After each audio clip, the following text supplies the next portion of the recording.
জাহাঙ্গীরনগর বিশ্ববিদ্যালয়ের মান ঠিক একটু পাশেই দাঁড়িয়েছিলাম। আমার সাথে দেখা হলো এক বাবুর। তোমার নাম কি? রাকিব। তুমি কোথায় পড়াশোনা করছো? ওয়ান। কোথায় পড়াশোনা করো? কোন স্কুলে?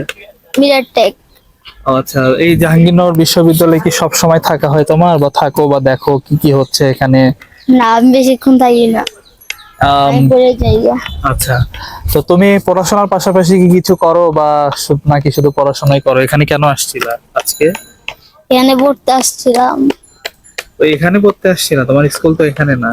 ওই ওখানে পড়ে আছি। ওখানে পড়ায়। স্কুল ছুটি হয়েছে আসলে কখন? সকাল 12টার সময়। সকাল 12টার সময়। এতক্ষণ কি করলা? এখন তো 3টা বাজে। এতক্ষণ এই একটা সময় যে না কিছু পড়ার লাগে না, সবাইকে পড়ায়। কি পড়া? তড়িৎ বাই ছাত্ররা। ও আচ্ছা, এখানে আসলে জাহাঙ্গীরনগর বিশ্ববিদ্যালয়ে যে শিক্ষার্থীরা আছেন তারা তাদেরকে পড়াশোনা করান, অর্থাৎ স্বেচ্ছাসেবী হিসেবে যে পড়াশোনা করা। তোমার নাম কি? রাহাত। রাহাত। রাহাত কোন ক্লাসে পড়াশোনা করো? জাহাঙ্গীরনগর বিশ্ববিদ্যালয় আশেপাশেই তোমার বাসা? না, জোড়া। ওখান থেকে কিসে করে আসো? সাইকেলে। সাইকেলে। তুমি সাইকেল চালাতে পারো? কোন ক্লাস থেকে সাইকেল চালাও? ছোট থেকেই।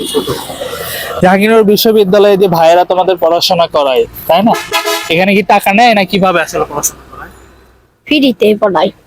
মানে কয়জন পড়ায়? অনেকজন পড়ায়। অর্থাৎ জাহাঙ্গীরনগর বিশ্ববিদ্যালয়ের শিক্ষার্থীরা স্বেচ্ছাসেবী হয়ে এই সকল শিক্ষার্থীর পাশে দাঁড়িয়েছে।